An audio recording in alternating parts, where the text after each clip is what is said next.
오늘의 말씀 제목은 9.9cm의 힘입니다. 9.9cm 하니까 뭘까 궁금하죠? 바로 혀의 길이라고 합니다. 세치 혀로 불리는 길이는 한 치에 3.3cm라고 합니다.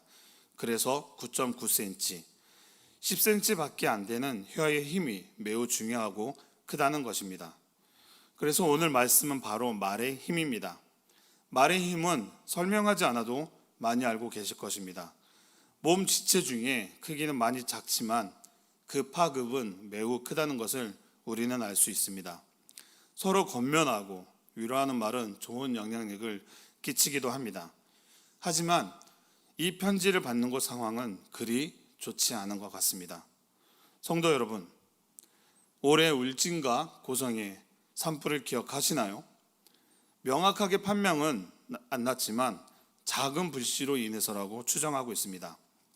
작은 불꽃으로 시작되어 엄청난 산이 타버리고 많은 재산 피해와 이재민을 만들었습니다.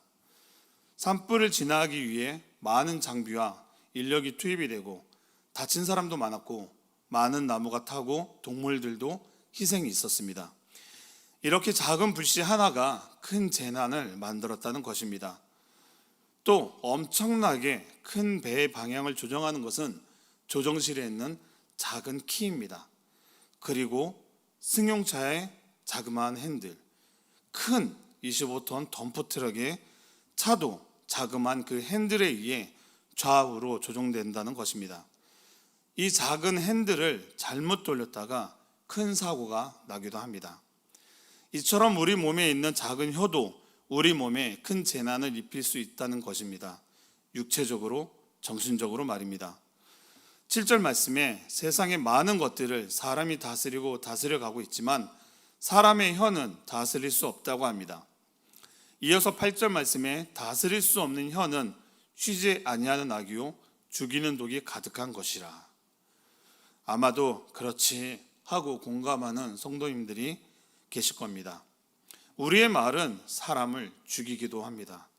사소한 말 한마디로 감정이 상하게 되고 싸움으로 먼저 살인까지 번지는 일들을 주변에서 뉴스로 많이 보게 됩니다.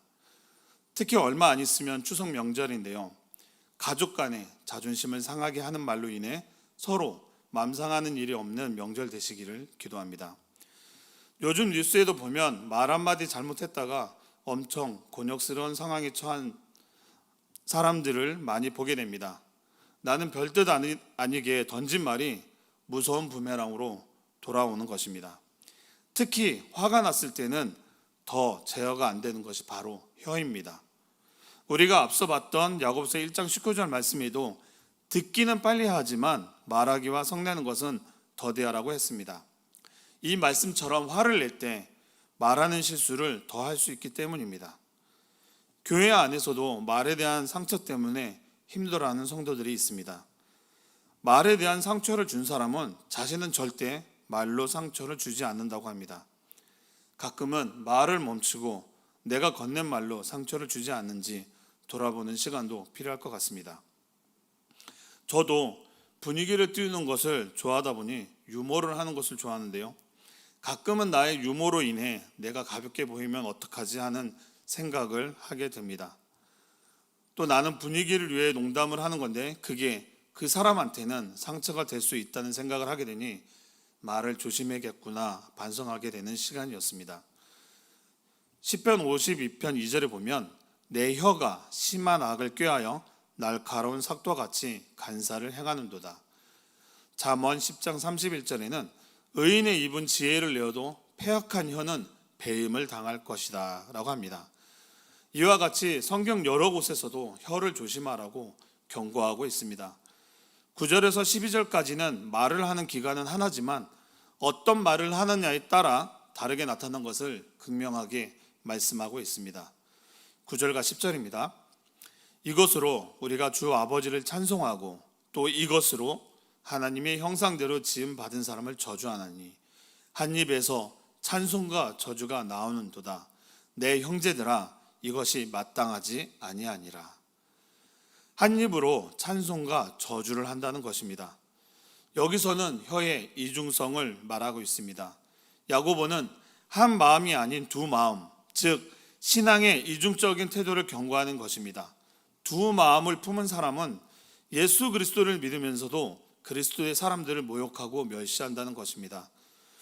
혀의 이중성은 두 마음, 즉 신앙의 이중적 태도에서 비롯된다는 것입니다. 두 마음을 품은 사람은 동일한 혀로 하나님 찬양과 사람들을 향해 저주하는 혀의 이중성을 보여줍니다. 예배를 드릴 때는 아름다운 입으로 찬송하고 기도하고 말씀을 들을 때 아멘 아멘 합니다. 하지만 예배를 마치고 뒤돌아서서는 그 입으로 성도들의 흉을 보고 설교 평가를 하고 또 운전하고 가다가는 상황이 안 좋으면 욕도 하는 일이 벌어진다는 것입니다. 이러면 안 된다고 오늘 말씀에 전하고 있는 것입니다. 11절과 12절에서는 이런 비유로 말하고 있습니다. 제가 새번역 성경으로 한번 읽어보겠습니다. 샘이 한 구멍에서 단물과 쓴물을 낼 수 있겠습니까? 나의 형제 자매 여러분, 무화과 나무가 올리브 열매를 맺거나 포도나무가 무화과 열매를 맺을 수 있겠습니까? 마찬가지로 짠 샘은 단물을 낼 수 없습니다. 11절은 한 물줄기 안에서 어떻게 두 가지 물을 낼 수 있냐고 말합니다. 우리의 입으로는 찬송과 저주가 나온다고 했습니다. 그러지 말라는 것입니다. 쓰든 달든 한 물을 내야 합니다. 어떤 물입니까? 당연히 단물, 바로 찬송만이 그 입에서 나와야 하는 것입니다. 잠언 15장 2절 말씀에 지혜 있는 자의 혀는 지식을 선히 베풀고 미련한 자의 입은 미련한 것을 쏟으니, 잠언 15장 4절에는 온순한 혀는 곧 생명나무지만 패역한 혀는 마음을 상하게 하느니라. 이 말씀을 잘 기억해야 할 것입니다. 무화과 나무가 감람 열매를, 포도나무가 무화과를, 어떤 비유입니까? 심은 것은 심은 대로 거둔다는 것입니다.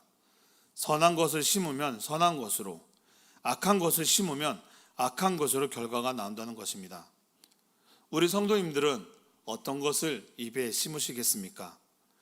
오늘 말씀에 혀에 관한 경고를 많이 말씀드리게 되었지만 하나님이 주신 입은 아름답게 사용하면 많은 영혼을 살리고 구제할 수 있는 일을 하기도 합니다.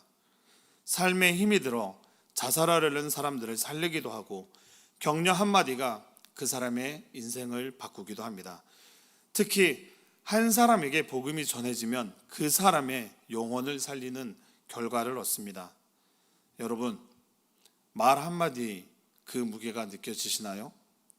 말씀을 마무리하겠습니다. 9.9cm의 힘은 정말 대단합니다. 우리 세움누리교회 성도님들은 9.9cm를 어떻게 사용하시겠습니까? 기도하겠습니다. 하나님 감사합니다. 우리의 입을 통해 죄를 짓지 않게 하옵소서. 우리의 입을 통해 영혼을 살리는데, 복음을 전하는데 사용하게 하옵소서. 우리의 입을 통해 하나님만을 찬양하게 하옵소서. 예수님 이름으로 기도합니다. 아멘.